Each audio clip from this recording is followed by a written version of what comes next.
next up on the docket is called It Lives in the Static. So, y'all go get yourselves a little snack, stretch your legs, get yourselves a blankie, and let's go.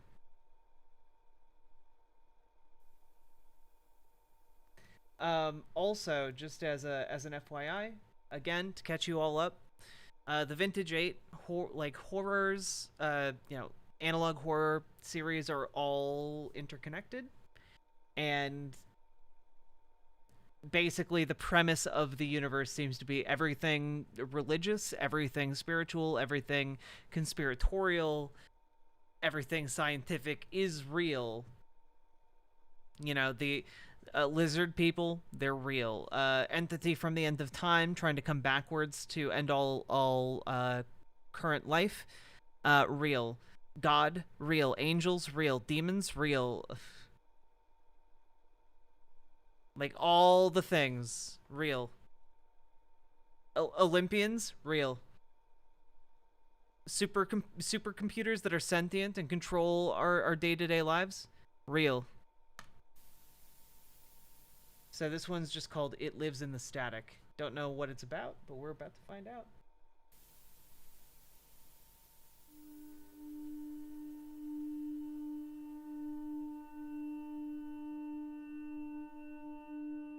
Your mom? Real. Your dad? Not real.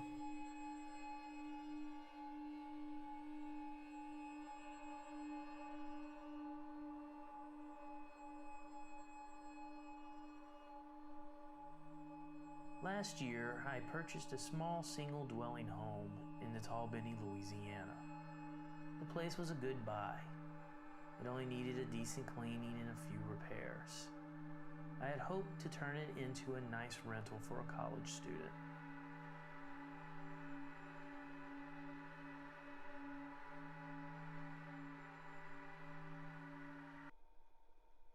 Man, I love this channel.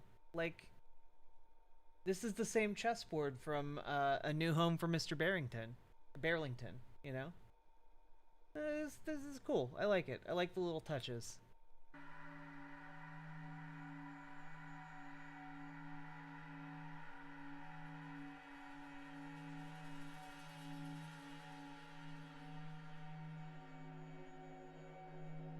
From what the seller told me, no one had lived there for over 20 years. She and her husband rented it. Also, it's clearly being read out by the actor we saw in the previous one, and this is great. Ooh. O.S. Crane. I didn't put that idea together. Maybe this literally is the same house. Out at one time, making more trouble than it was worth. The last tenant was more than a little odd, and she was relieved when he left without his deposit. Mr. Barrington's was a common tournament mat set? Oh, look at you. After her husband Expert. died, she decided the little place was better for storing a lifetime of junk. She offered to knock $5,000 off the asking price if I brought her things to the dump myself. And I was happy to make that deal.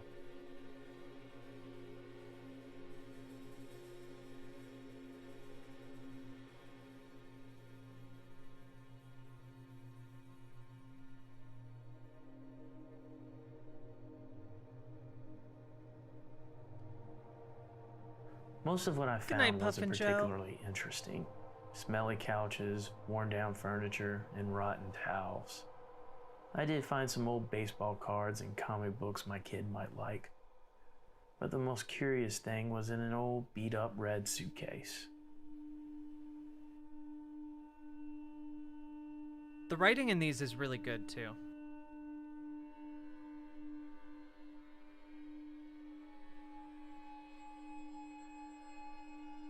Yeah, I haven't been able to get over Asmongold's house either, O.S. Crane. In the suitcase was a VCR, used and unused tapes, and several hard disks. I was surprised at how well kept the contents appeared.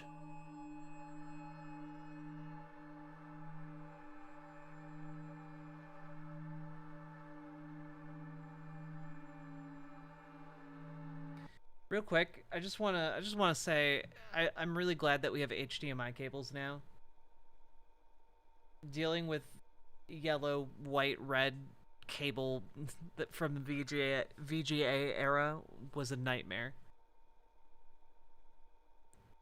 Especially when they expanded to like the 5-plug system.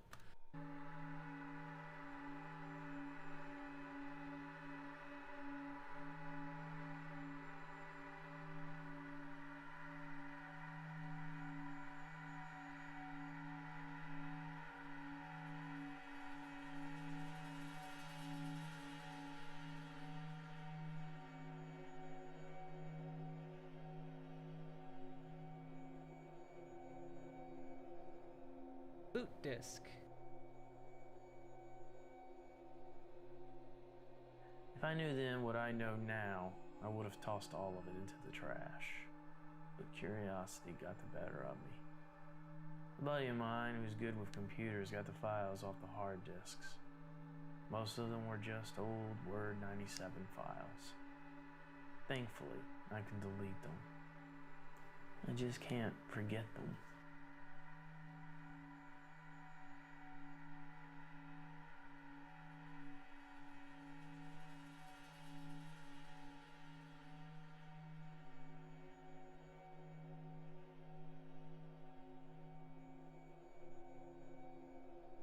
Here's the deal. I'm posting videos of what I found on these tapes and discs here on this channel, so that maybe someone watching can help me make sense of what I'm seeing. Afterwards, I'm destroying all of it.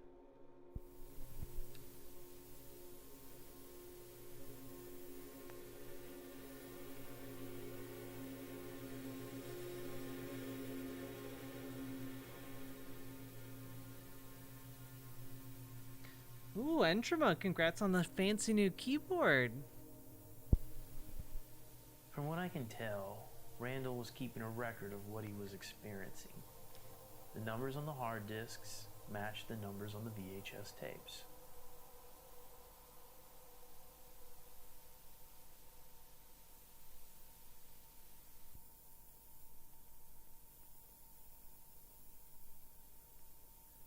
And the numbers found throughout the entries appear to be time code. They tell us where to be on the tape and what Randall was doing at that point.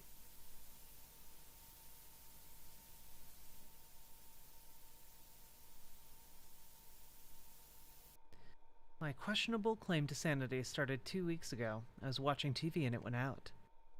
Static. But instead of the obnoxiously overpowering hiss, I heard a voice. It was someone asking for me for help. Next night it happened again. And the next. And so on. I finally had enough sense to look at the time. Midnight. For a week this went on.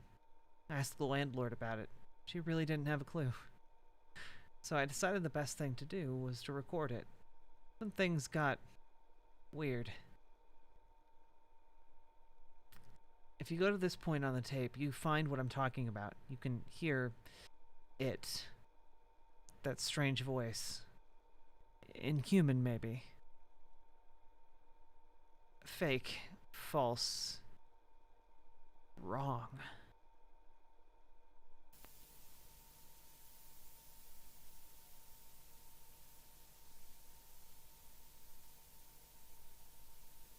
But I think it's best to just start at the beginning.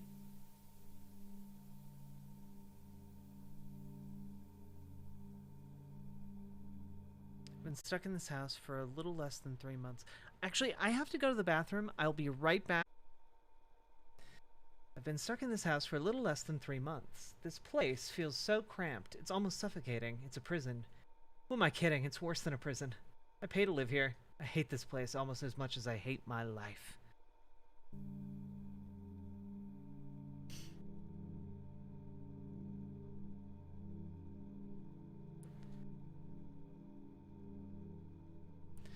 Kairyu will come back like Sasuke.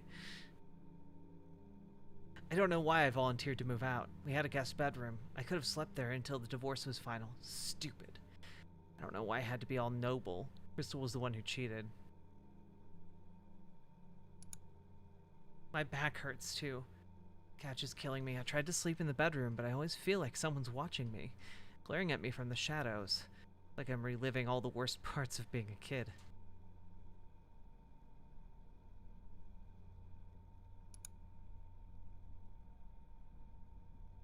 At least I catch some sleep on the couch, and I stress the word some. Little shut I get comes at the heavy price of waking with a hunch. Lucky for me, drinking kills whatever the painkillers don't. But maybe I'm not sleeping enough. Maybe that's the reason I'm seeing what I'm seeing. That's what a reasonable person might say. So to whomever reads this, I'm not sure you can trust what I'm writing. It is possible that I am unwell, but I'm not that lucky. My questionable claim to sanity started 2 weeks ago. I was watching TV, and it went out. Static, but instead of the typical obnoxiously overpowered hiss, I heard a voice. It sounded like someone asking me for help.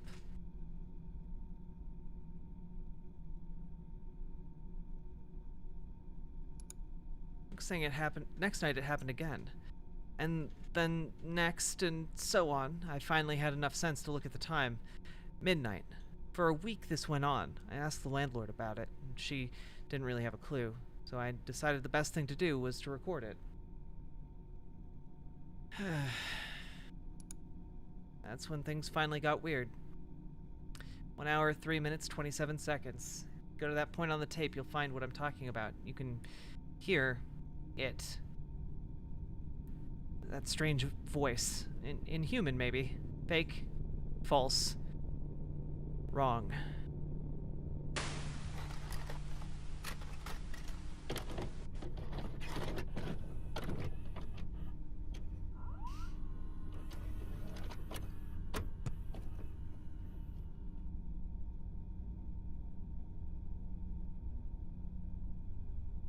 Notice the top quality of the taste at the dinner table. Piggly Wiggly, serving our area for 10 years. Piggly Wiggly, down home, down the street, and proud sponsor of high school and college athletics.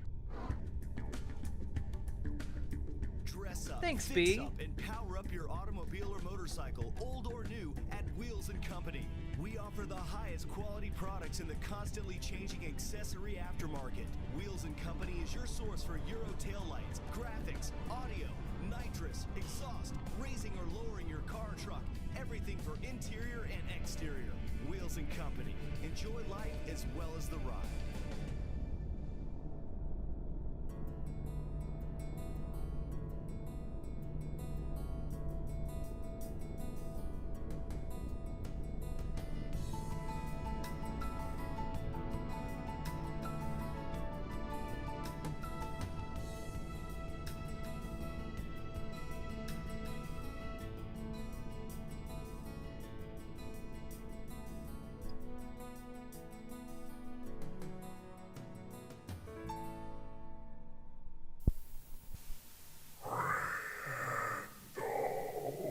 Oh.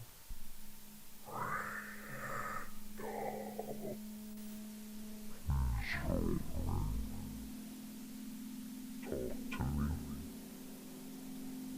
I can hear you. I see you there sitting on the couch. Just say hello. That's all I ask. It's been so long since I had someone to talk to. Please talk to me. Please. I don't have a lot of time. I promise I don't want to hurt you. If you change your mind, I'll be back here tomorrow. What? And is your only stop for Cajun The style hell seafood was and that? gumbo. Locally owned and operated, Cafe Louisiane brings you the lion's share with its massive po' boys and large helpings of boudin balls. Joe Wilson and his staff will deliver to your office as well as cater your... Can the TV see me? I didn't answer it. I was too scared. I've never had a television talk directly to me before. I didn't think it worked that way. It shouldn't work that way. I passed out shortly after. When I woke up, I immediately reviewed the tape. I was hoping to find it different than I remembered. I didn't.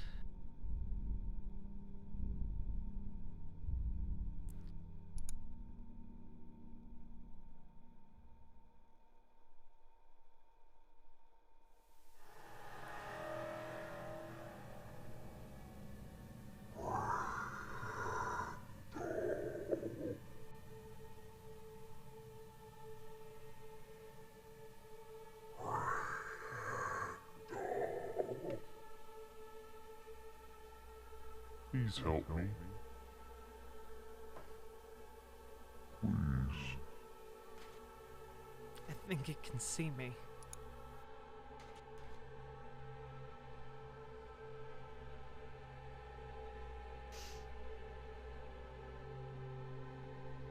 I had a strange dream last night. It was part memory and part fantasy. I was having dinner with Crystal and Benny. I brought home a pizza. We were so happy, smiling ear to ear. That was the fantasy. Crystal rarely talked. Oh. Smiled toward the end, especially, god damn it, after I lost my job. But who could blame her? After Dunnington Construction imploded, no one would touch me. Yesterday I was VP of sales, and today I'm nobody. I can't get a job flipping burgers. I'm poison. Walking, talking plague. And here's where we do some lore building, because Dunnington Construction is the name of the front of a cult. The cult that appeared in Sinkhole. They were operating under the auspices of Dunnington Construction.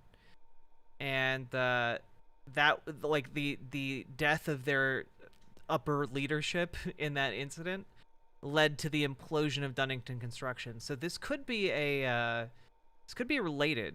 This could be like the entity from the Sinkhole speaking through the static to him. So this is interesting.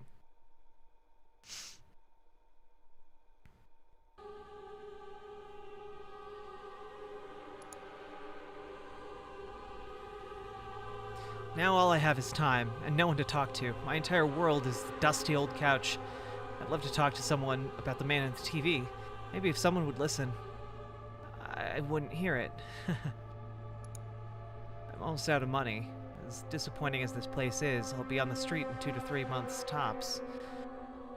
Can't imagine I'll survive long after that.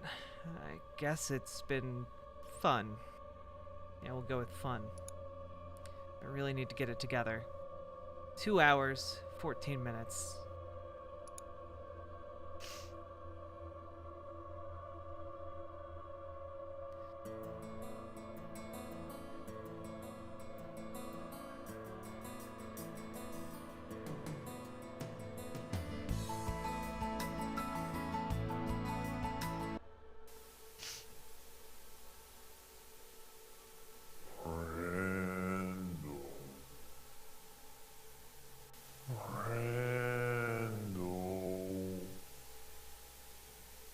Why won't you talk to me?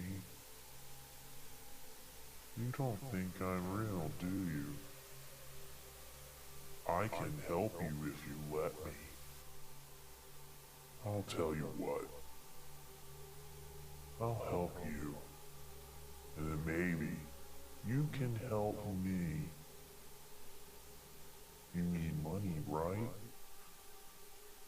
Go to the Best Stop gas station on the corner of Thomas and Williams. Be there between 2 and 2:30. If you wait later, it'll be too late. Buy 3 lottery tickets from Rack 2.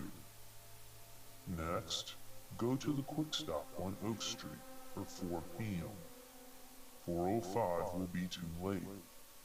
Buy 3 more from Rack 8. After you are done, watch where you are walking on the way to your car. You will be $840 richer by the end of the day. Maybe then you'll be more willing to talk. Okay.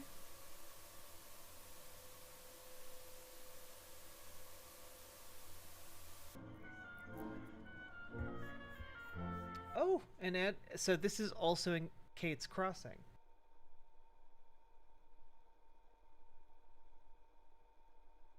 The convergence is happening, folks.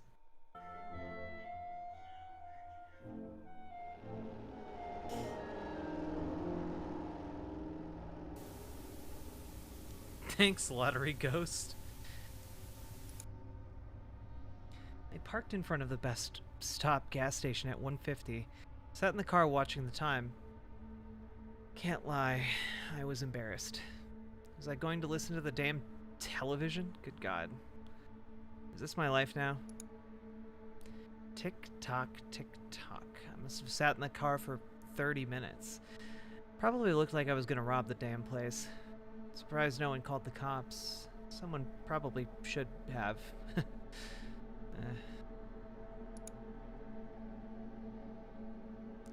Finally, some sense kicked in. This is crazy. I'm here. What was the worst thing that could happen? The man in the TV would laugh at me or something? It's just a couple of bucks, right? Right. Besides, I was craving a honey bun. Aw, Metal Kitty Mom, I'm sorry. But I hope you feel better now. I did just as the TV said. I bought 3 tickets. The first 2 were losers. The third scored me 500 bucks. Holy crap. It just happened. Guy behind me in line bought 4 of the same tickets. I guess these scratch-offs were meant for him. Can't lie. It was both thrilling and scary. Does this prove I'm not crazy? I guess it does, but then I probably shouldn't get ahead of myself. I mean, someone had to win that lottery, right? I drove to the second gas station, the Quick Stop. I bought 3 more tickets. The first one made 35. Second was a free ticket. Third was for 300 bucks. I won $835. That was 5 short of what the TV said, but better than what I started with. As I walked to my car, I remembered what the TV said. Watch where I was walking. I did just that, and I found $5 rolling on the pavement. Just under my car door. $840. TV got it exactly right. So I'm gonna have to talk to this thing after all. 3 hours, 59 minutes, 17 seconds.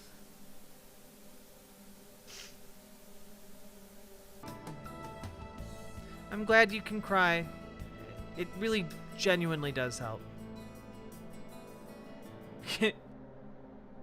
The lottery TV from Samsung. Randall, you think we can talk now?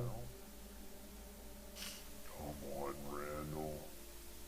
I'm sure you can see that this could be profitable. At least remember your manners. What could a simple thank you hurt? I gave it what it wanted. I said thank you. I regretted that the moment I said the words, and they left my stupid mouth. You're very welcome, Randall. No one deserves the kind of luck you've had, my friend. You can see me. My life. How? I see everything. It just doesn't do me any good. But it can do good for you. So what, you're gonna give me the winning lottery numbers or something? I can't do that. Why? Why? Because whatever numbers I give won't show up. I'm sure you know that it's rigged. But maybe I can get you a job.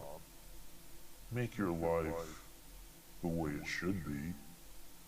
Make your life the way that it was. And what do you want? Right to the point.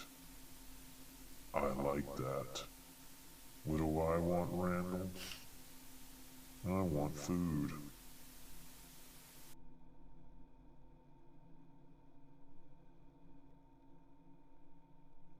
The tape broke. I'm gonna fix it and upload the rest of the video ASAP.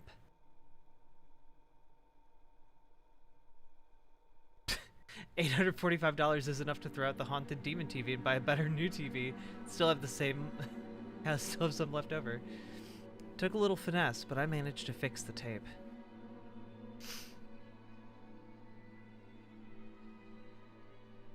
Feed me, Seymour. You're welcome to the takeout I brought. How does this work? How do I feed you? My diet requires something a little fresher. Fresher? What the hell does that mean? Raw?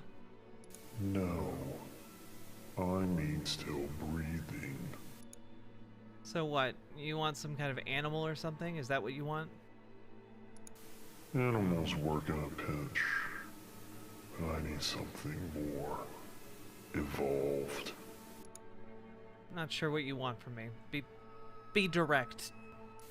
Don't be dense, Randall. You're embarrassing yourself. You know exactly what I'm asking for. I can't do that. That's crazy. Wrong. Maybe. But it can be so right for you. The more I eat, the more I can see. The more I can help you. No, my life is garbage, but I'm not going to hurt somebody just so I can have it better. I'm not a killer. Besides, this is probably just a figment of my imagination, a symptom of me losing my damn mind. You aren't losing your mind, Randall. You've been given an opportunity that most people would kill for. You're asking me to kill for it. You don't have to do anything but bring them here. I'll do the rest. It still makes me a killer. I'll get you some chickens. That's the best I can do. Take it or leave it. That's not the best you can do, Randall. You said it would work in a pinch. Well, it's better than being hungry, right?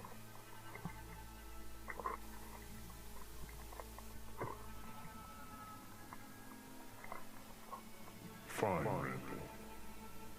We drive a hard bargain. Good. I'll get the chickens tomorrow. Thank you, Randall. As a token of our new partnership, let me give you another tip. Tomorrow, go to the Independence Gold Dollar Casino. Be there at 6:05 p.m. Find the Lucky Ladies video poker machine. It'll be the machine in front of the bathroom. A dark-haired man will be playing on the machine. You'll see his name, Ralph, written on his uniform. Be patient. His luck is about to run out. When he gets up to go to the ATM, take his seat. Play $20, and you will win $1,000. The voice left after that. I was alone, but it didn't feel that way. I could live with eating chickens, but people, too much.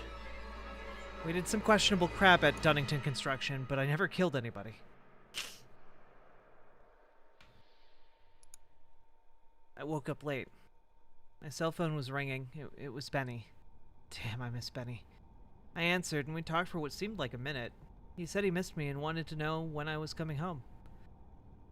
Breaks my goddamn heart. He told me his mom has a new friend. I asked who, and he doesn't know. He only comes over when Benny is supposed to be asleep. Unfortunately, he doesn't recognize his voice or catch his name. Crystal calls him Honey. Funny, she used to call me Honey. When Crystal told me she was having an affair, she never mentioned who she was having an affair with. She only grinned. She knew it was going to hurt when I found out. Crystal snatched the phone from Benny mid-conversation. She nagged me for tuition money. Money I don't have. Money she knows I don't have. When I tried to reply, she ended the call. Typical week for me at this point. Oh well. It's time to get on with the day anyway. I also sent Gary another message. I told him I didn't care if things went to hell. He still owed me for the money he made off of me. Got him his start with Dunnington. He built a firm off of that. Time for him to pay up. Time for him to get me joint custody of Benny. Typical lawyer. Only answers when it's good for him. I went to Feed and Seed and bought 6 chickens. I hope this is enough. Part of me is curious how this is actually going to work. It's just a voice in the TV. Right? After I got the chickens home, I went to the Gold Dollar, found the Lucky Ladies machine, then waited for Ralph to get up. Ralph ran out of money, got up for the ATM. So far, so good. Sat down, played $20, hit a straight flush, and won an easy $1,000. Everything happened just like the voice said it would. Again, Ralph took it pretty hard. I could tell he was pretty upset. Can't blame him, but screw him. It's not like he can do anything about it. Besides, I'm pretty sure I need it way more than he does. That night, I set up the chickens in little pens and left them in the living room. Afterwards, I fixed a drink and waited.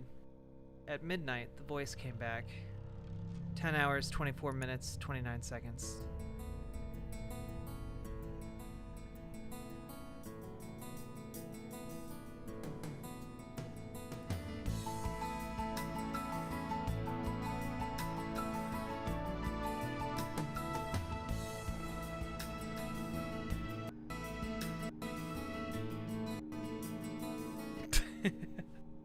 Exactly, Somniostatic. Thank you, Randall. I will enjoy this.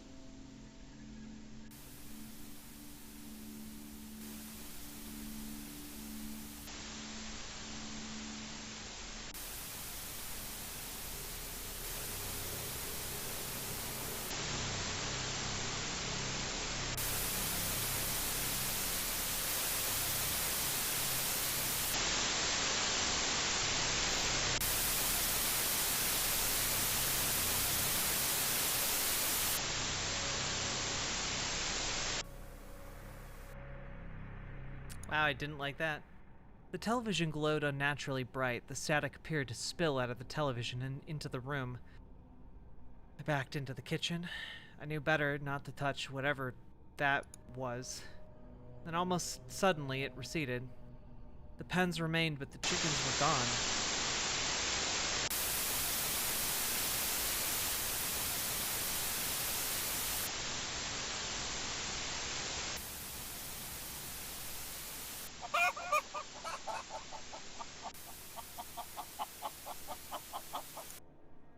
Well, they weren't exactly gone. They were in the television with it.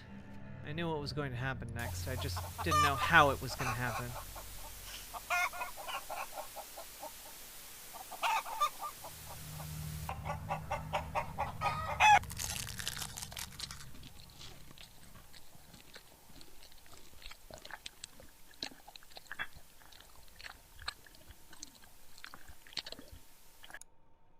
Can't lie, as I listened to that thing chew, I felt quite a bit of guilt for those poor chickens. But better them than me.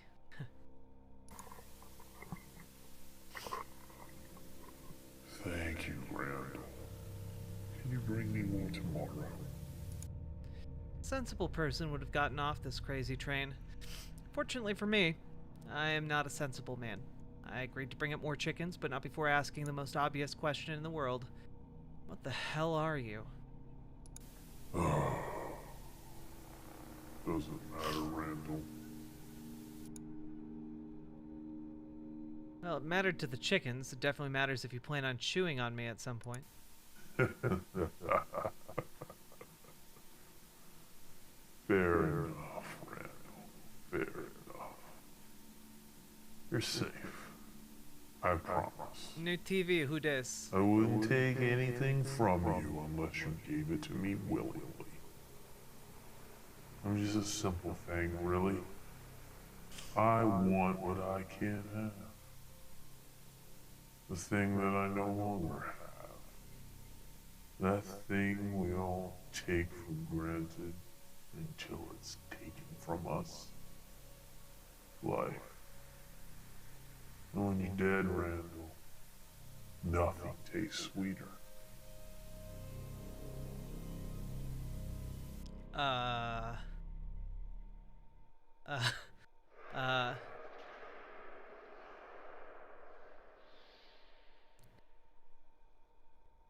Okay, so we have like a TV zombie situation? Of course, Randall. What did you think? That I was a demon or something? Yeah. Yeah, one time I was human. I had a family, wife, 2 kids.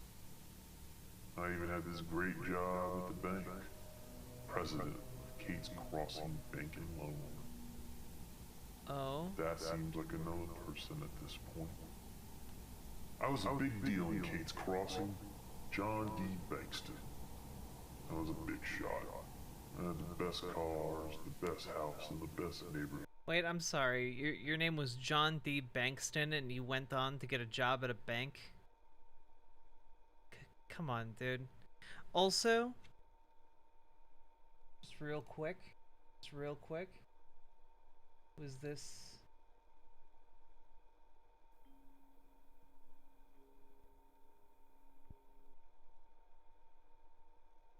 Was this from here?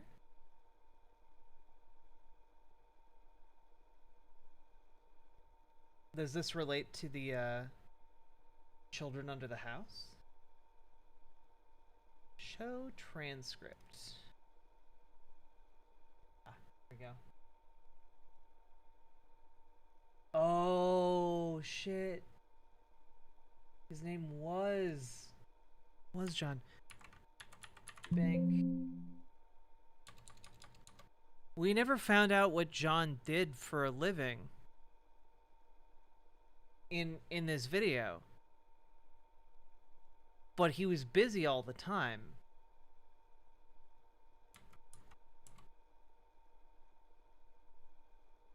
Yeah, no.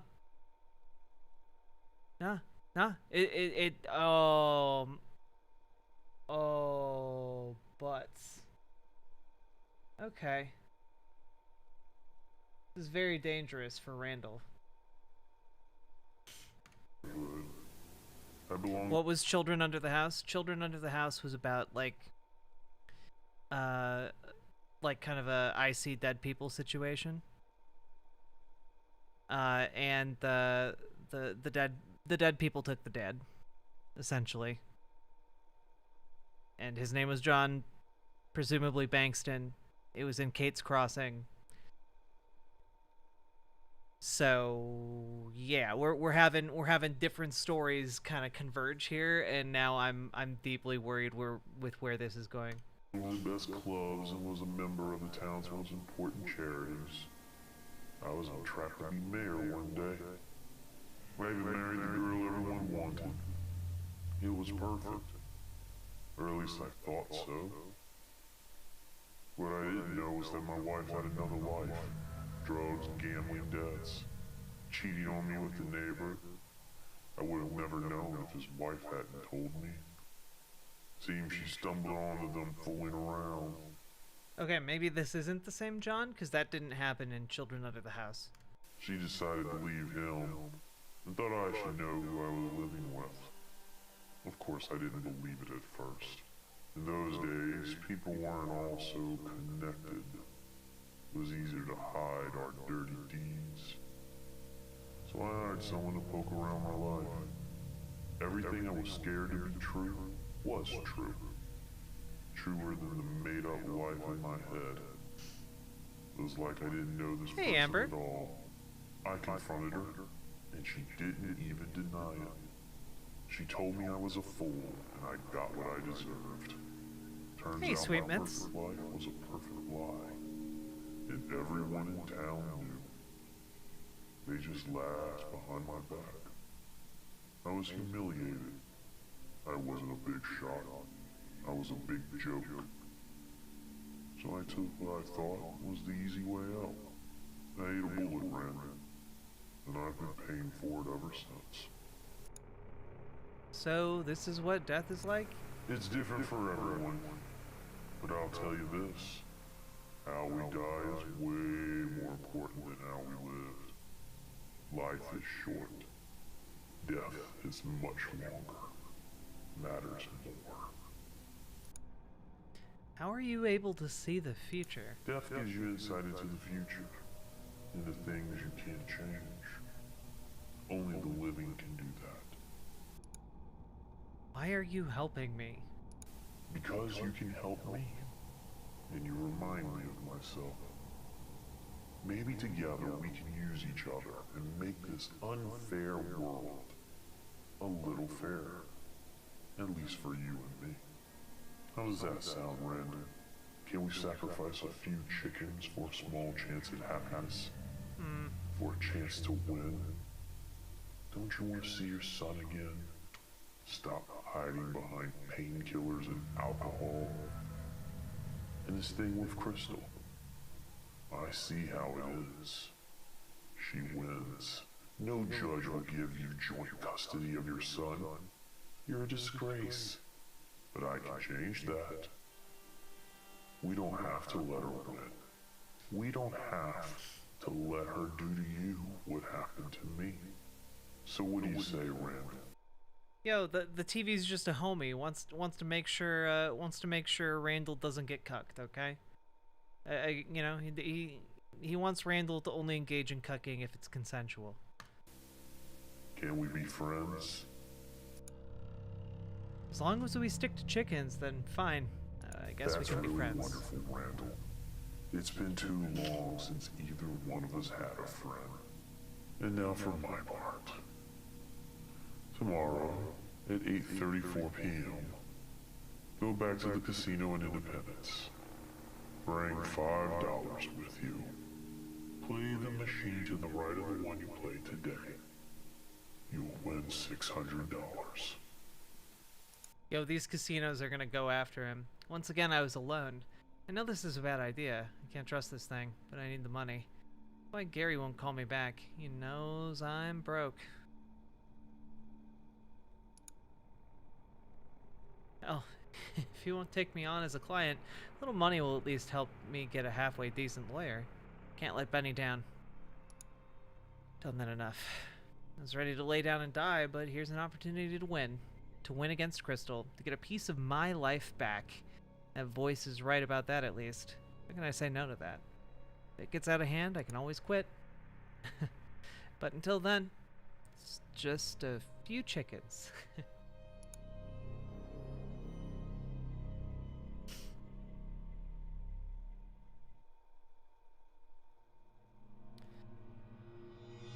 I can quit feeding it chickens anytime I want.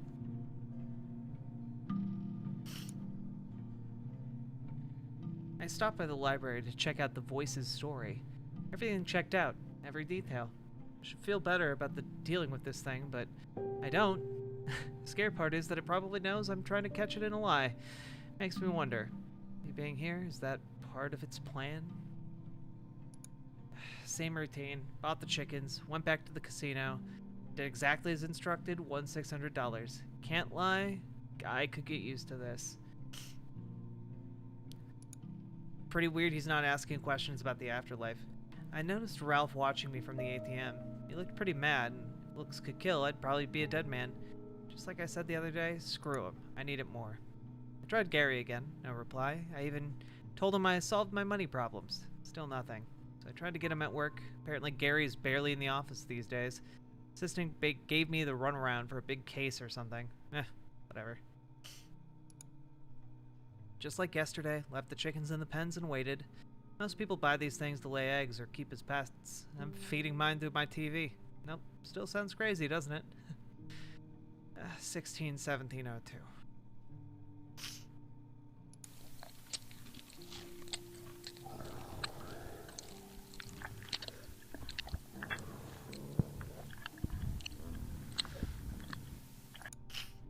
I'm ashamed to say it, but I don't feel the same level of guilt over the chickens this time.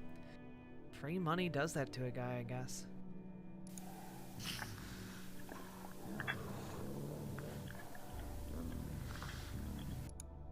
Think you could enjoy this a little less? Sorry, Randall. But you'll understand when you're dead. The comment doesn't really help our situation, does it? I'm sorry.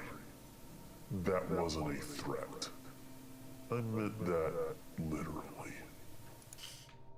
Yeah, well, how about we keep talk about my mortality to a minimum, huh?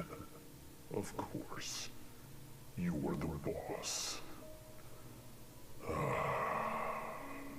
I like that Randall basically like tripped into becoming a necromancer here. That hit the spot, Randall. Do you think I could have 10 chickens tomorrow? Yeah, sure, whatever you want. Okay, but like, how much is a chicken?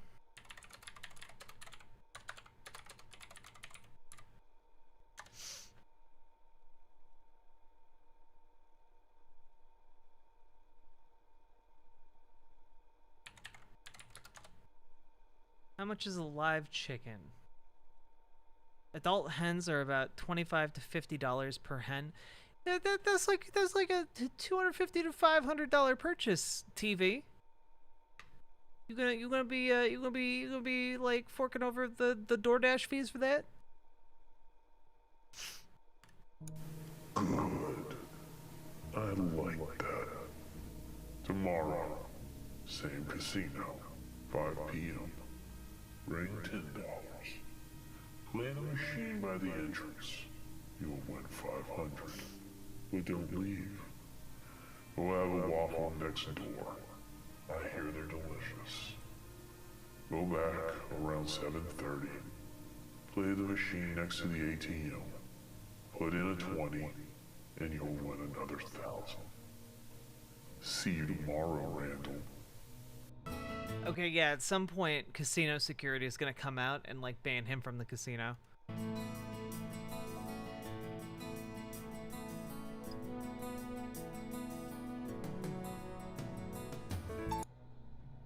I wonder why the static turns red when it eats.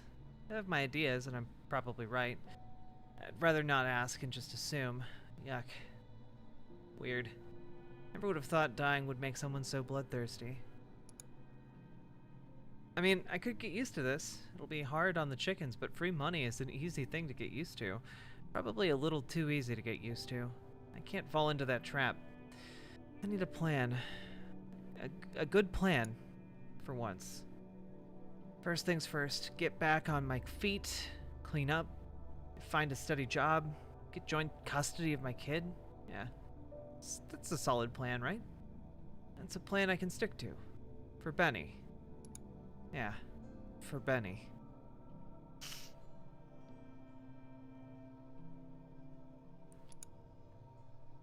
I noticed Ralph was at the casino again. Somebody has a problem. Didn't look any happier to see me than the last 2 nights. Maybe less so.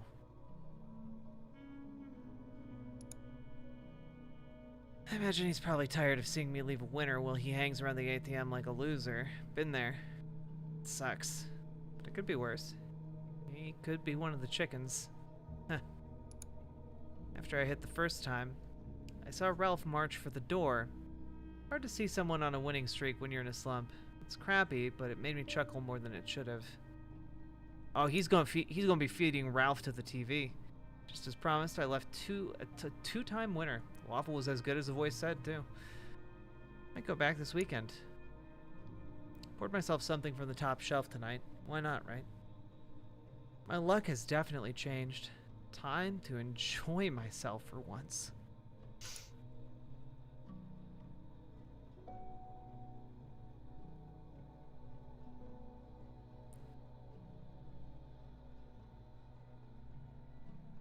Entry 062520 ends before the chickens were sacrificed. Also, there's no tape or disc labeled 062620 in the original collection. I wouldn't have thought much about it, but the beginning of 062720 strongly suggested that something was missing.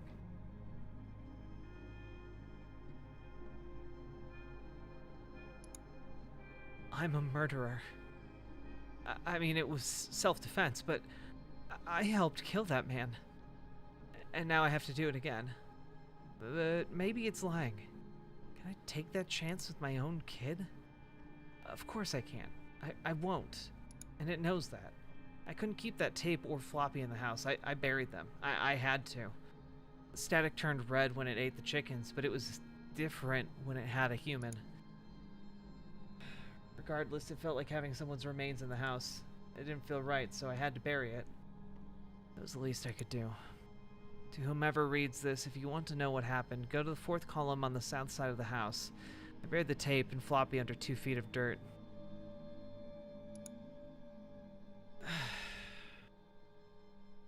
Okay, that escalated quickly. That really got out of hand. He clearly killed Ralph.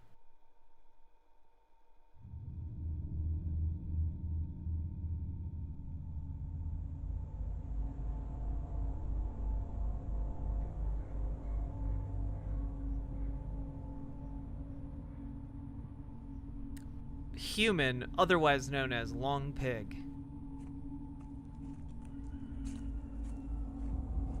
My dude, thank you for the raid. We're doing analog horror every 10 subs. We're currently 4 subs away from another analog series after this.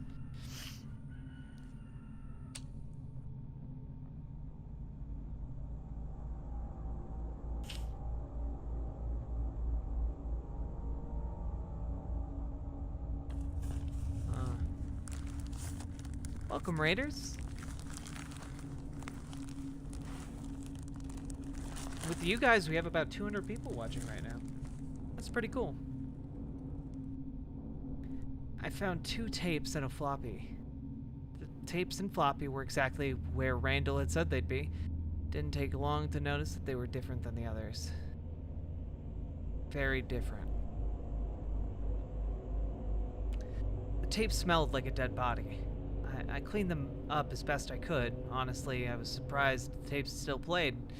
My buddy had a hard time getting the documents off the floppy, but thankfully he managed. And it tastes like chicken.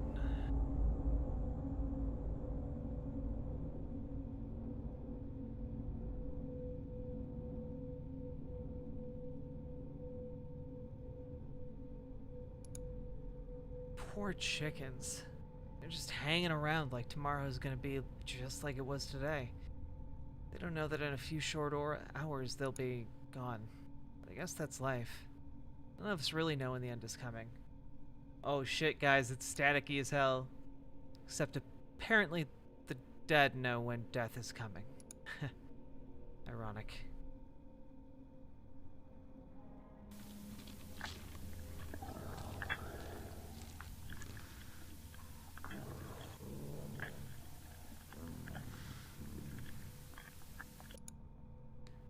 Just like that, they were gone. Lost into the static. Randall, don't be rude. You should answer the door. Answer the door? What are you talking about? It didn't answer, it just kept chewing. Sure enough, someone eventually knocked on the door. Might want to hold off on the chewing. You don't want to creep anyone out. Lord knows I don't need more problems. Must have agreed because it went silent.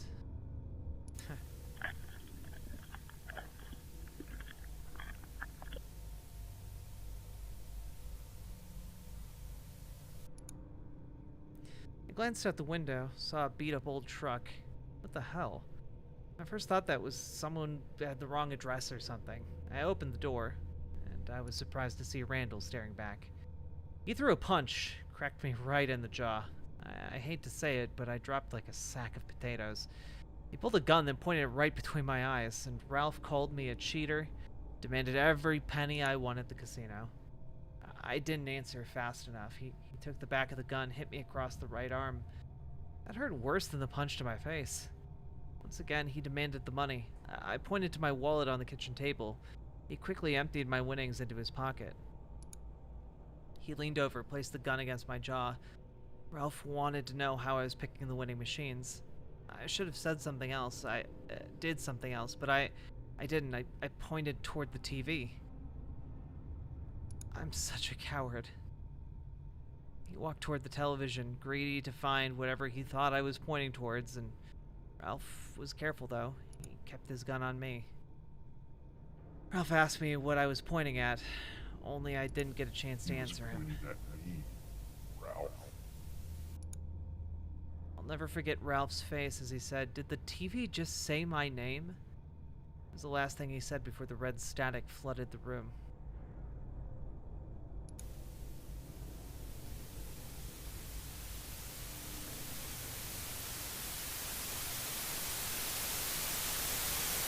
Hey, Sophie.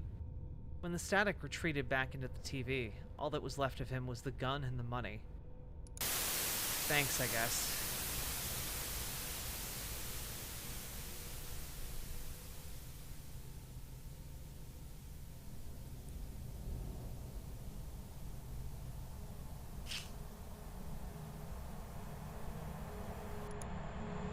I expected to hear a loud crunch, but what I saw was a lot worse.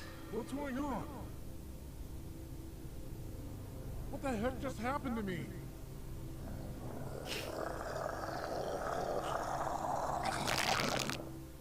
What? You killed him. Don't worry, Randall.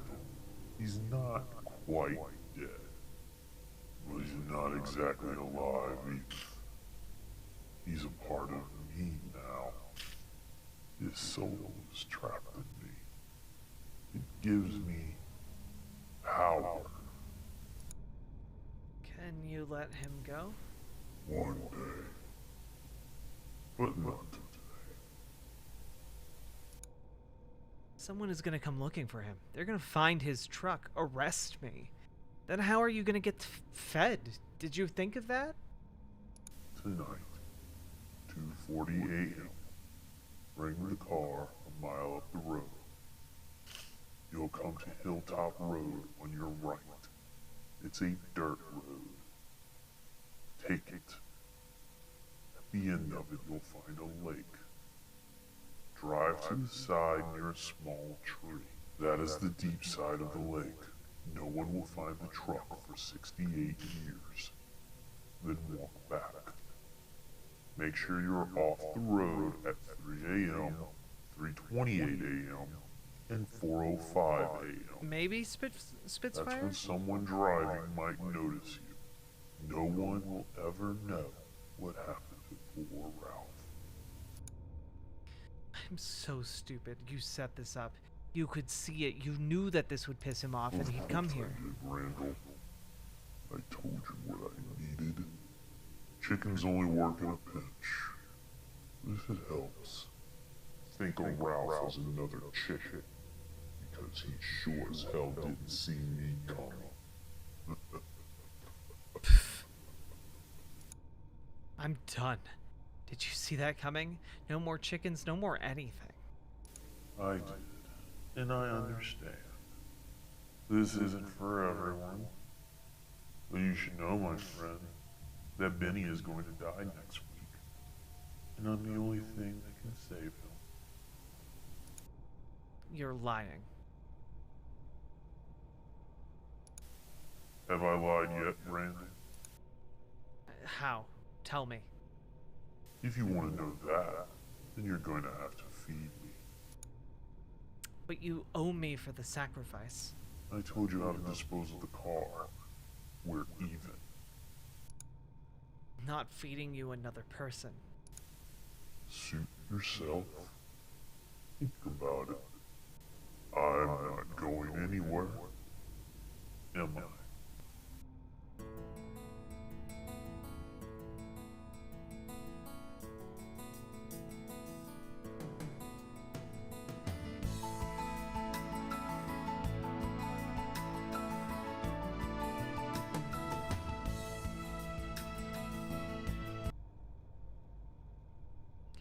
Also, hey, my dude raiders, how was your stream? Hope everything went well. And folks, you should go follow my dude over on Twitch. My_dude, DOODE. Go give him a little follow, okay?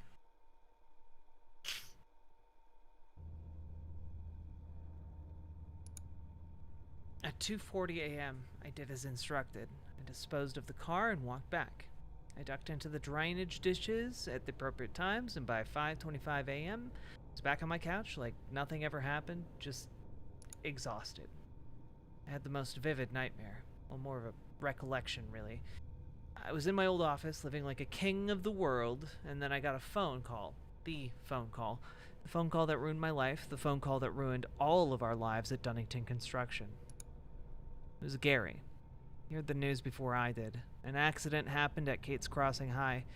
The ceiling collapsed. 8 died. Many more were injured. We finished that building no more than 4 months ago. This was a nightmare. I woke up in a cold sweat. Sometimes your own past is scarier than the best horror movie, but right now, I have a very real horror movie that I need to deal with. I sat around all day, drinking, staring at the empty television screen. What in the hell have I gotten myself into? I killed a man. I'm a murderer. The tape is all that's left of Ralph. I, at least, need to do the decent thing. Bury him. But I'll do that tomorrow. I thought all day what to do. And at the end of the day, it came back. Randall. Randall. Why so glum, chum? Go to hell. Ouch. Temper, friend. We're not friends. Careful. Don't insult the only thing that can save your son. I'm not a killer. Tell that to Ralph. I'll tell you what. I'll make this a little easier for you. There's a woman who'll be at the downtown lounge in Kate's Crossing. She'll be sitting at the bar alone at 11 p.m. Buy her a Long Island iced tea. Get her talking about her ex-husband. Believe me, she won't shut up about it. After she finishes the first drink, she'll get you to buy her a second. Tell her about your situation, Crystal. And by midnight, she'll be putty in your hands. And before you say you can't do it, she's a murderer. That ex-husband she's complaining about, she poisoned him and got away with it. She deserves to be on the menu. But if you think her life is worth more than vengeance, well, I'll leave that up to you, my friend.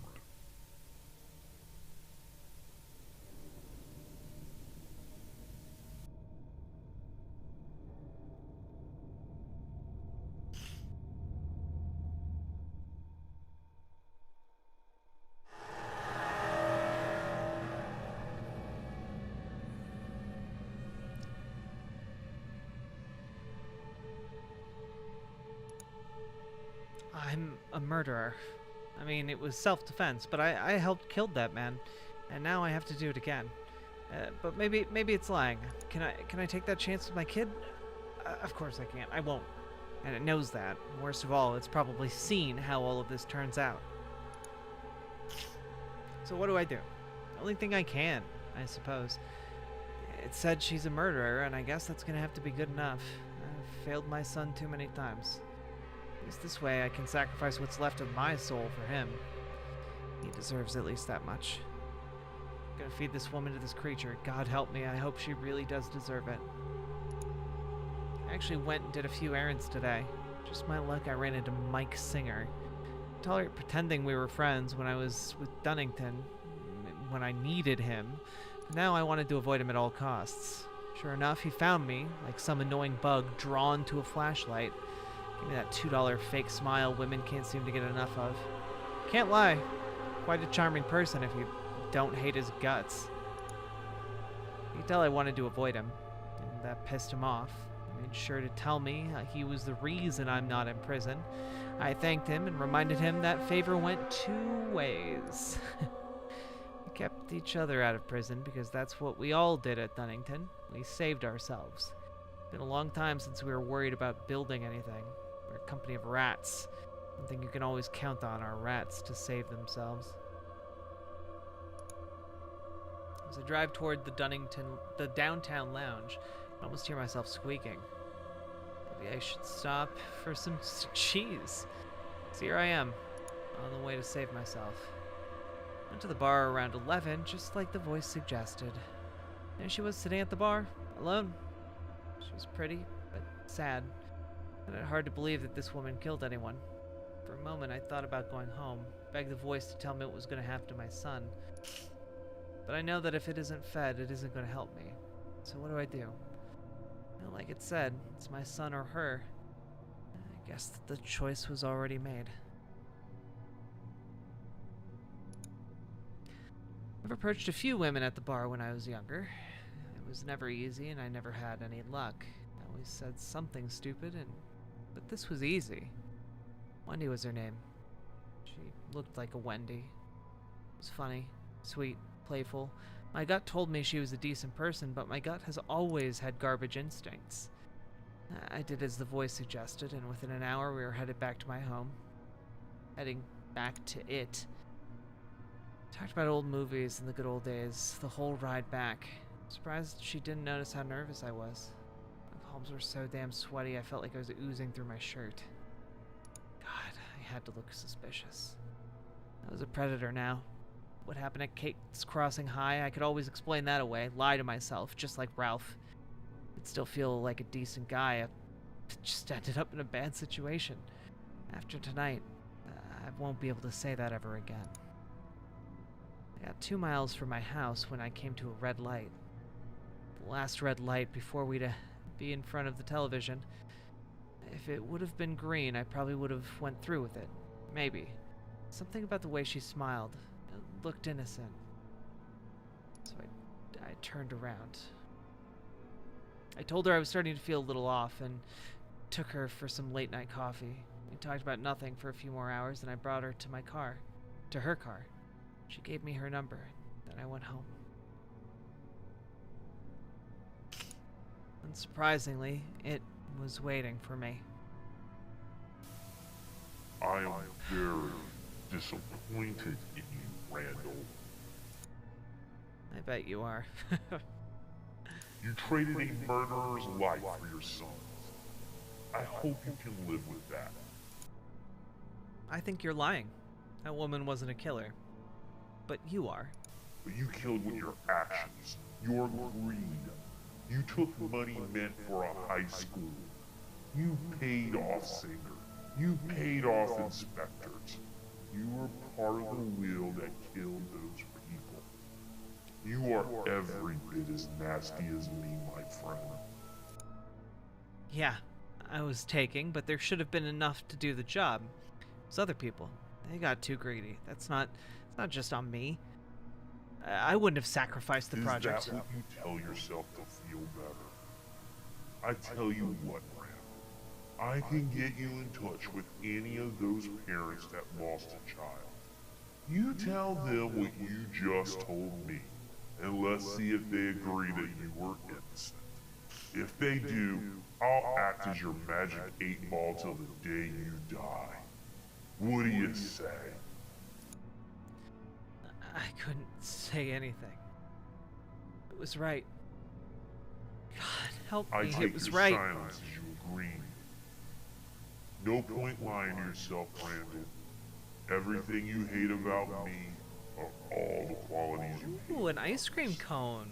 That sounds Your nice, afterlife BBB. isn't going to be much different from mine, so you might as well enjoy the ride. I can change. But I can see the future, and I already know that you don't. You thought you were gonna get Wendy, but you didn't. You don't see everything. I've been wondering about you, Randall. Something about you doesn't quite make sense, does it? You're wondering why I'm sitting here listening to you? Yeah, me too. As much as you say you hate her, you still love Kristen, don't you? No, yeah, I mean, it's complicated. You know that. She's my wife. She's the mother of my kid. Can't just shut that off, even if she was. I could see what it was doing. It was fishing, picking at things it knew would hurt me, trying to find something it could use against me. What if I told you I could help you get her back? You could be a family again. No, that is not When possible. you can predict the future, anything is possible. I can get you money. I can get you a job. I to get you hurt. No, you're wrong. She filed for a divorce. She's moved Why on. have you never asked me who he was? Who she left you for? Look, right now, I need to think about You know saving my what? son. We're friends. I don't mind giving a freebie to a friend. The guy that Crystal's with is Gary. That's why he hasn't returned your calls. He's been too busy hooking up with your wife. It can't be true. Then why does it feel like it is? I've never felt so angry. Never. I did a lot for Gary. I considered him a friend. I helped make him what he is. I How tell could he you do what, this to me? Brandon, bring him here. I'll take good care of him. You'll feel better, and I'll tell you how to save your son. All you have to do is listen.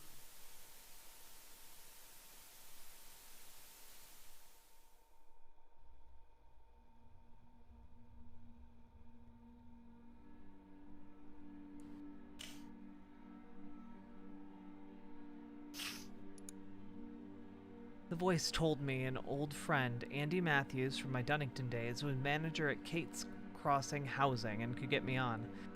All that I needed to do was call, so I did. Andy said he could use someone like me and asked me to come interview on Monday. I couldn't believe it. Maybe this voice isn't so bad after all. I spent Sunday prepping for the interview. Prepping as in drinking the day away. I got a little ahead of myself and started celebrating a little too early. The interview went well. Andy made me feel like an old friend, so fingers crossed. So far, sacrificing Gary has been just the best.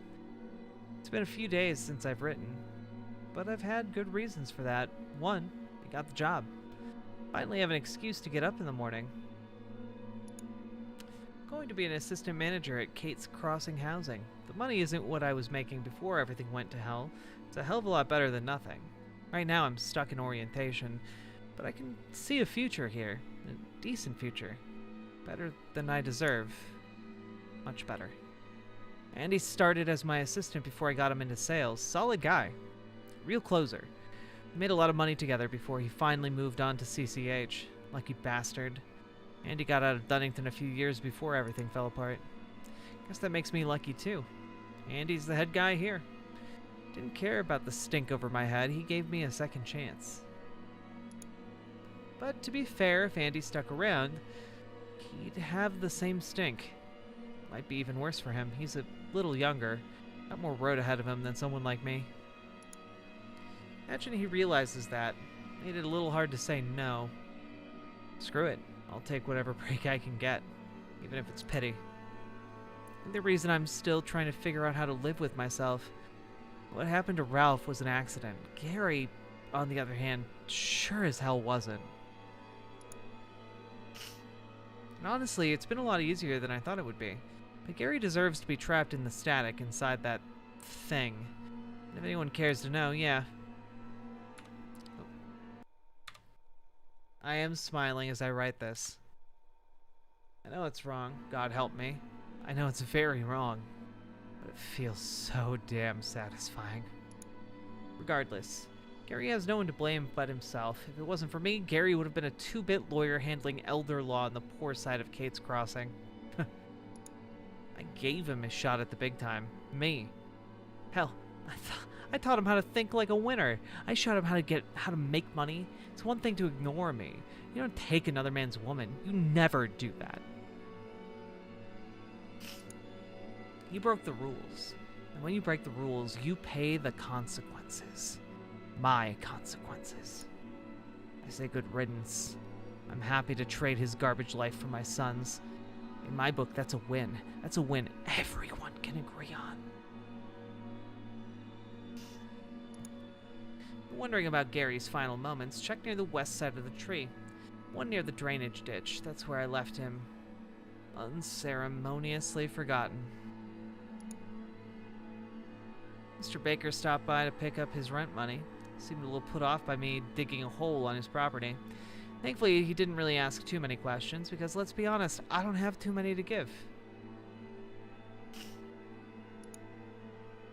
Guess if push came to shove, I could tell him I had a problem with the television and let nature take its course, so to speak.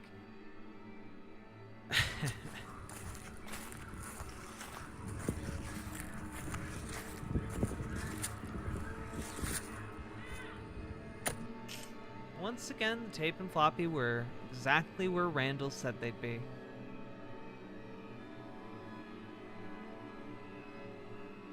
Similar to the tapes and floppies found near the column, I found these in bad shape. They smelled awful, looked worse. Cleaned them up and thankfully, still worked.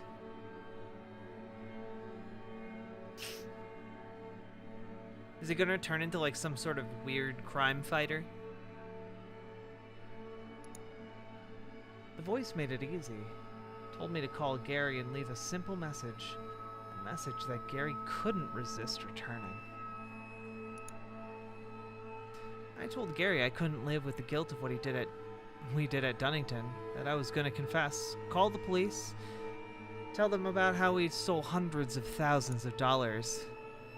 I was gonna give them names. Our names, Singer, Gary, the entire front office, contractors, inspectors, and whoever else I could find in my book of contacts.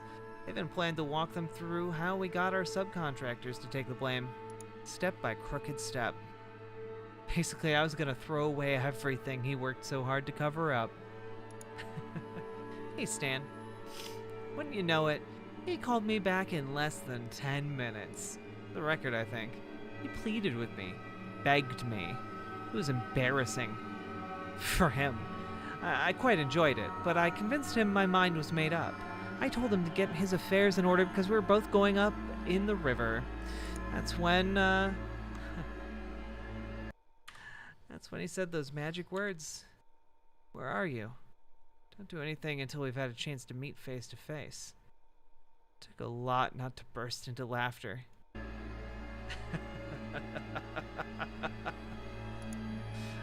And just like that, I caught my fish. The voice instructed that Gary come to the house at 12:18 and be no later than 12:23. If he was, it said not to let him in the house. Specific time puzzled Gary, but he said it would be no problem. Good. After we hung up, I took a small bit of satisfaction in that Crystal would be sleeping alone tonight, and every night after. Honestly, I couldn't wait to see his face when I told him I knew. Gary arrived at exactly 12:18. Looked like a scolded puppy, practically teary-eyed. Almost felt bad for him. Who am I kidding? I didn't care one bit. He apologized for not calling me back. Couldn't keep up with all the excuses he threw at me. I kept waiting for a chance to interject, ask him the real question I got him here to answer. He kept running his mouth. You can't do this to us, blah blah. We're going down for more than negligence. Think about Singer, think about me, think my kids, blah blah blah blah. Be honest, it started to blur together. I tried to get him to take a seat, but he kept circling the living room. Stopped in front of the television.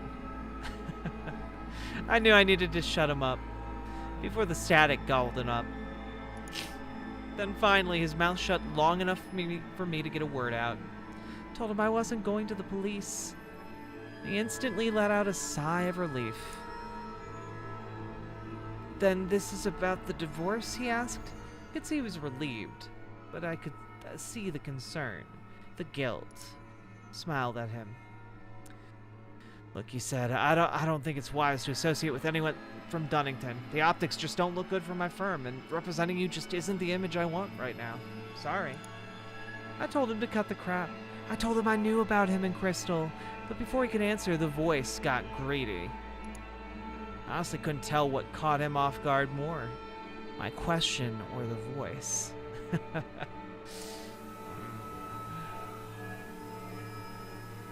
Time to go, Gary. Nom nom nom nom nom nom nom nom nom. Nom nom nom nom nom nom nom nom nom. I shouted for him to stop, but it was too late. Static flooded out of the television into the living room. In a matter of minutes, Gary was gone.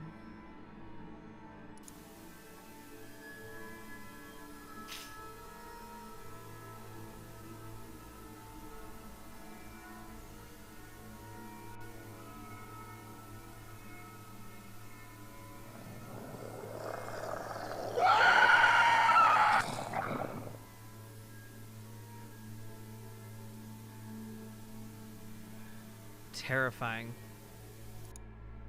Damn it, you couldn't have waited 5 more minutes? No, if you didn't notice. But he was about to leave. You had your moment, so I had to take mine. Next time you want to accuse someone of sleeping with your wife, I suggest you get right to the point. Voice was right. I'm bad at getting revenge. It makes you feel any better. Gary is having a bad moment right now. Unfortunately for him, it's never going to get better.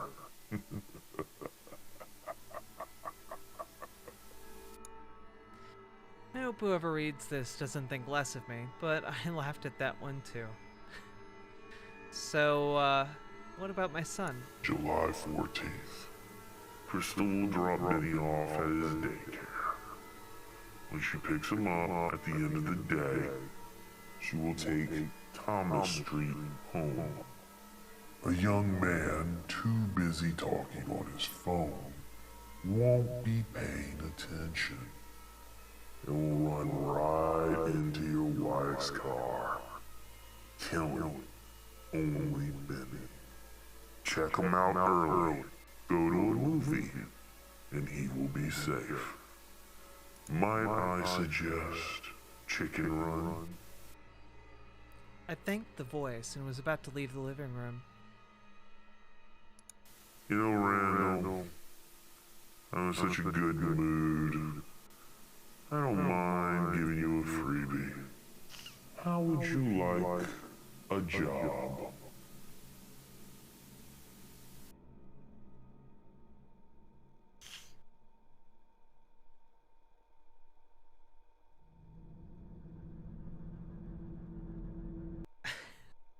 This is very fun. I'm enjoying this a lot. But also, I just want to let you know, we've been streaming now for over 3 hours.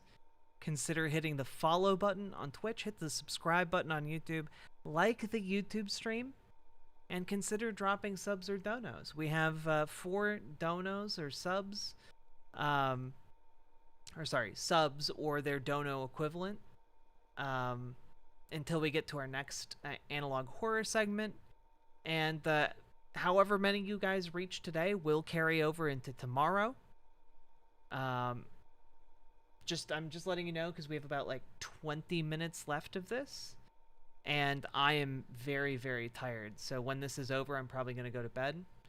But all of the segments and including the analog horror game we were playing will continue tomorrow. So yeah, that we're doing that right now. I am so sleepy tired. Today I've been operating off of 3 hours of sleep, and I have not been getting enough sleep for like the last 2 weeks. So yeah.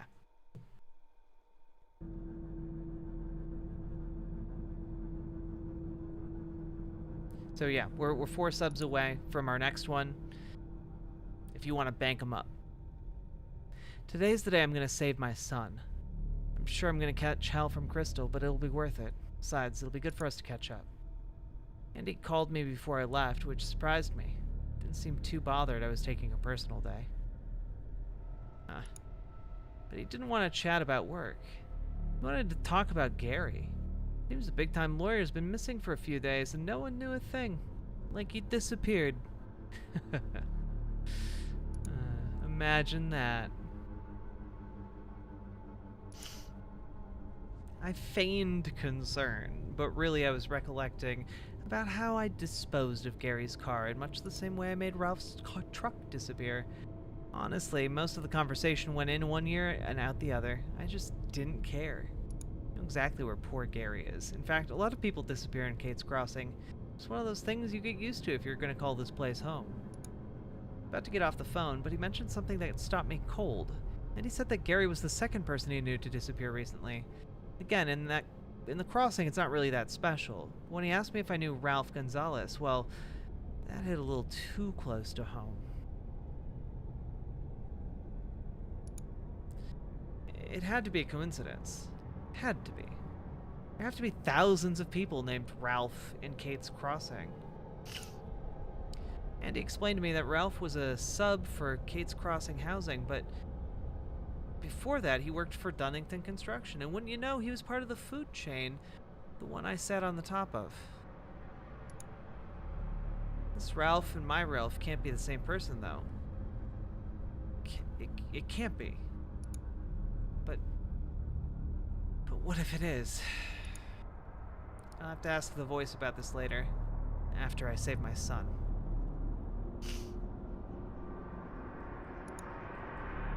I am an idiot. A damn idiot. I deserve every bad thing that has ever happened to me, but I did just as the voice instructed. Checked Benny out of school, and then we went to see Chicken Run. Of course, I had my cell off for the movie. When I turned it on, it went off like a slot machine. Dozens of missed calls and messages. All from Crystal. She called me every name under the sun. God help me, I loved making her squirm. A little bit of misery seemed justified in my opinion, but maybe I'm a little biased.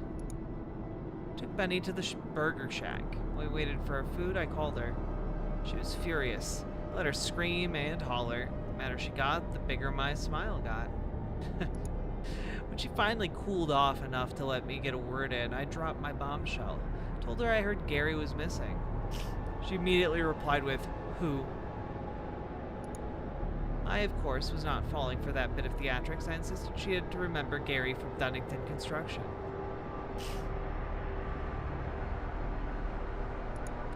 But she said she didn't.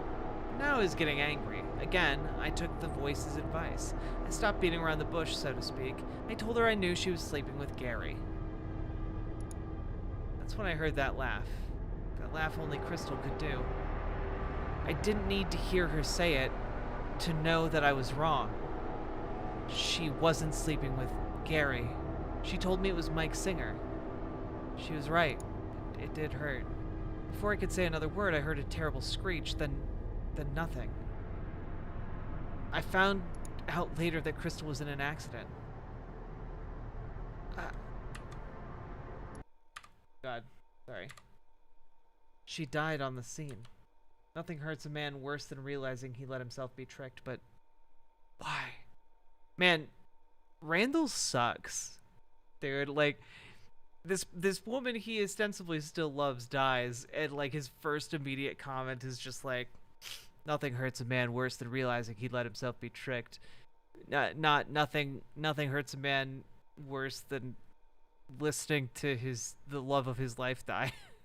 Like, come on.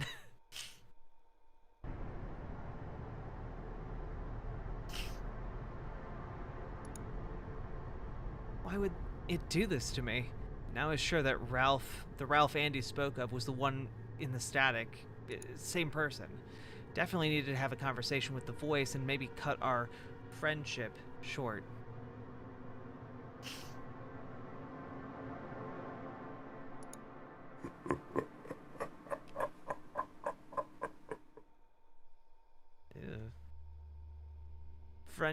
Friendship with TV Demon ended. I left Benny with his grandmother. Sad sight. I didn't think the woman was capable of crying, honestly. She never liked me. No love lost. It is more than mutual, but there's no need to be nasty. Even crappy people like Crystal are somebody's baby. I know it's harsh to comment since she just passed, but it's true. Someone will say the same thing about me one day. I called Wendy. She was excited to hear from me. It was an unusual feeling. and I could tell she wanted me to ask her on a date, but I had a feeling this woman didn't need my problems, and instead I got right to the point. I asked her what she did for a living. She said she was an inspector with the parish. Crap, I knew where this was going, but I had to see it through. Boyce will use whatever I don't know against me. That I can count on. I also asked her about her ex-husband. Asked her if he was dead. He wasn't. Figures. Finally, I asked her if she ever took bribes from Dunnington. She instinctively asked, who told you that? It sounded like a yes to me. Couldn't say the TV told me, but I told her who I really was. She asked me never to call her again. Fair enough. Good call. This isn't a coincidence. It can't be.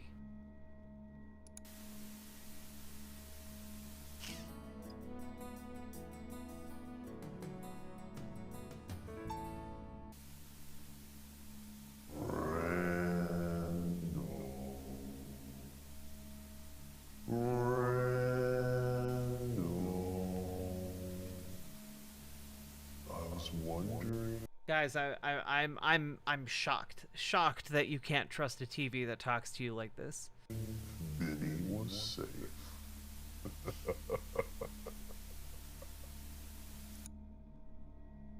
Cut the act. You know damn well he's safe and Crystal's dead.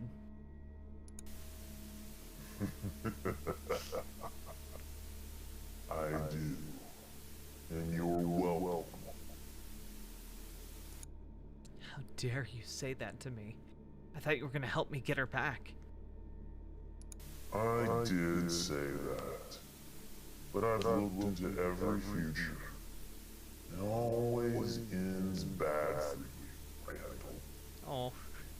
As long as she was in the picture, she would have found a way to ruin you. Every single time. She was a cancer in your life, my friend. And I cut her out. No, I don't believe you. I still loved her. A part of you might have loved her, but she hated you more. Give it a few weeks, and she'll be forgotten. Oh. I know Gary wasn't sleeping with Crystal. It was Mike. Explain that. Look how easy he ignored you, Randall. He wanted to conveniently clean up his image when it suited him. Gary deserved what he got. Believe me. Mike will get what he deserves in time. If you didn't bring Gary to me, he would have lived his whole miserable life and never got what he deserved. Tell me, how could that ever be fair?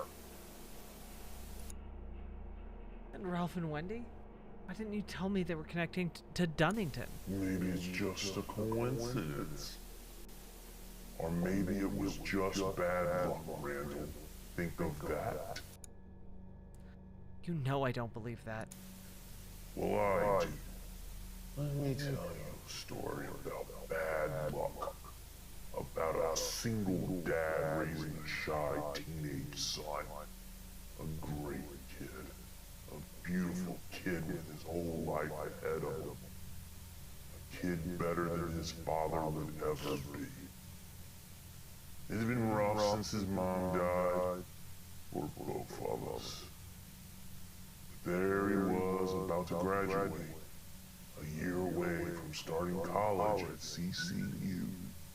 Full ride. I was so proud. I was at work when I heard the news about the ceiling in the high school collapsing. Oh, he's been exacting vengeance against the people who covered up the high school disaster. I thought the worst.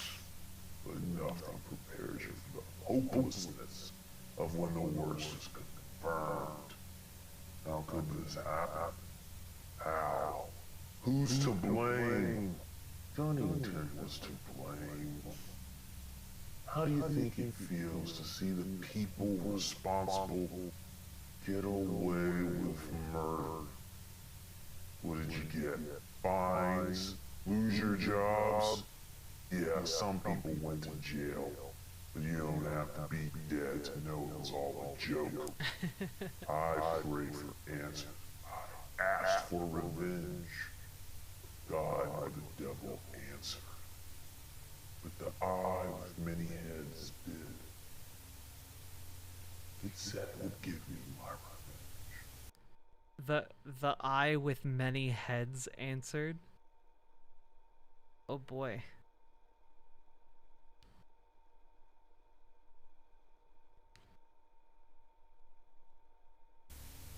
I just needed to give myself to it. So I did. Here I am. Yeah, honestly, I did not foresee the twist of being on the television's, the murder television's side. Randall. So you aren't Bankston. I would think that's obvious by now. Who are you then? You didn't bother to learn my son's name when it mattered. Why should I give you mine now? I am sorry about your kid. I bet you are, Randall. Sorry doesn't bring him back, does it? I admit it, Randall. I was hoping to get a few more of you. But I guess I'll have to be satisfied with Ralph, Gary, and your wife. I grabbed a bat. I knew that this had to end. My son was going to live here, and he would not be safe with this thing in the house. Wait, Randall, wait. I can still help you. You give me more than one's responsible, and I'll keep rewarding you. Consider that your penance for allowing this to happen. No, I can't trust you. That's probably the smartest thing you've ever said. And you're right. You can't. So as a dad, I'll throw you one last chance to make this right. Give yourself to me. Right now. And all will be forgiven. Or smash the TV and return to the back. But know this. We will not be even. You will have a debt with me. You will still have to pay. Sorry, but no deal. I smashed the TV into 1,000 pieces, burned it, and buried what was left. I was free. Only the dead should know the future. The living should only be concerned with the present, and from now on, that is exactly how I'm going to live my life. I think I'll be happier. In fact, I know I will. I have Benny back, and I need to do better for him. I will do better for him. I have to. The end. Yay! Happy ending. Haha. JK. It's been a little while since I've written. Really hasn't been a need. Life's been pretty good. And yeah, there's a bump here and there, but I can't complain.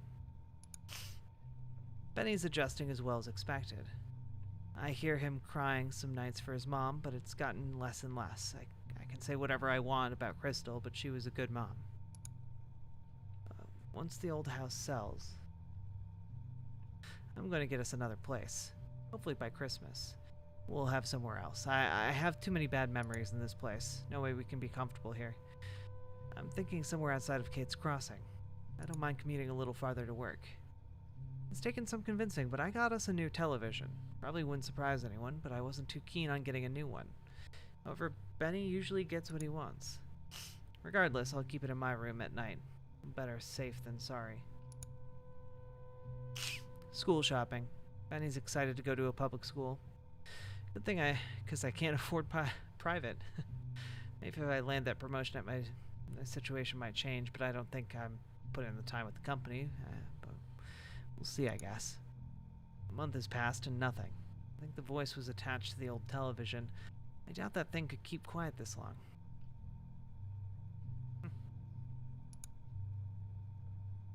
Started seeing another woman. Celeste is her name. She's really good people. Another single parent trying to make it. Our kids get along, and I like the way she treats Benny. Happy Thanksgiving. Celeste and I cooked while Chris and Benny threw the football. It was a nice day. Can't remember the last time I had a day like this.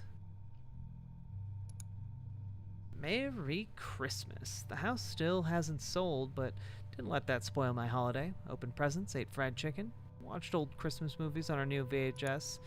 I think Celeste might be the real deal. She might be the right one for me. Hard to believe I'm happy. I got away with doing a lot of bad things. Doesn't seem fair, but maybe that's the point. Life isn't fair. It's not about what we deserve, but we get, well, it's what we get. I know I'll meet the voice again in the next life. I imagine it'll be waiting for me on the other side, ready to settle old debts. Fair enough. I deserve it, but I'll push that day as far out as I can. Thought about looking up the name of his son and him, but what good would it do? It's in the past, and I'd much rather continue to focus on the present. Happy New Year! Andy informed me that I'm getting promoted. After all, a big raise, more benefits. If I can just sell the old house, I'll have my old life back. Guess it just does take a bit. The house sold! Finally, Benny and I can get out of here. Looking at a place in Springfield or Livingston, maybe even St. Tammany. I've been very happy that night.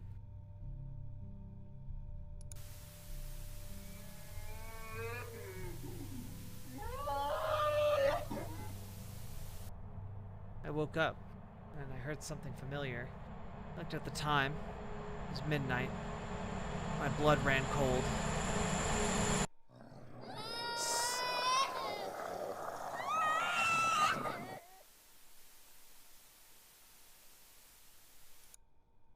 I begged him to let Benny go. My poor Randall. I'm sure you know that's not possible. Every moment was designed by me to get both of you here. Ralph, Gary, your wife, even your job was all part of the plan. I only waited so long because I wanted you to think you were going to get everything you lost. But instead, Randall, you are going to get everything you deserve. No. Damn it. Why him? He's innocent. He didn't deserve this. Because this is what's fair, Randall. That's what it's always been about. Please give him back. I'll do anything. Just don't make him pay for my sins. Please. There's nothing you can do for him, except join him. He's right. I can't let Benny be alone in there. I have to go to him. This is my last entry. I've left these tapes and floppies behind for anyone that might come after me. Celeste, Andy, anyone, please just forget about me. You don't want this thing in your life. Can't help but wonder what the hell I'll find myself. I imagine Gary and Ralph will be excited to see me in the static.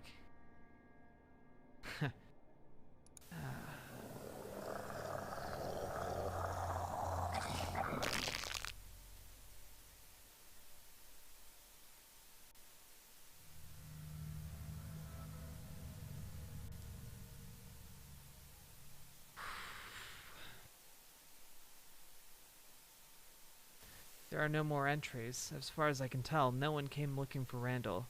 He and Benny just became another missing persons case in Kate's Crossing. Town full of them.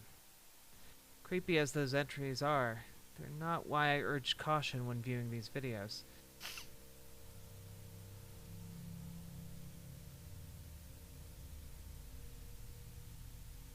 It's what I found at the end. It's what found at the end. Hello, Paul. I knew you'd find these tapes eventually.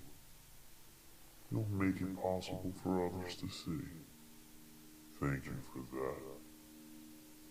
I have something I'd like to say to all those watching. To all those who will be watching. Oh. I can help you see the future. Just go to your television, speak to the static, ask me for help. I may come to you if you're willing to pay the price. Dude. That's a good way to end this. I'm sorry I shared these with you. I'm destroying the originals, and I suggest you ignore the copies.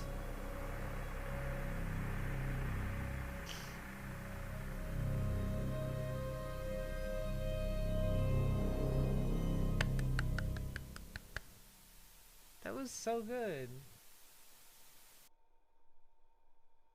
Vintage 8. My goodness. This video was uploaded about 9 months ago. It's so good. It's so good to see them like maturing in their storytelling, you know? My goodness.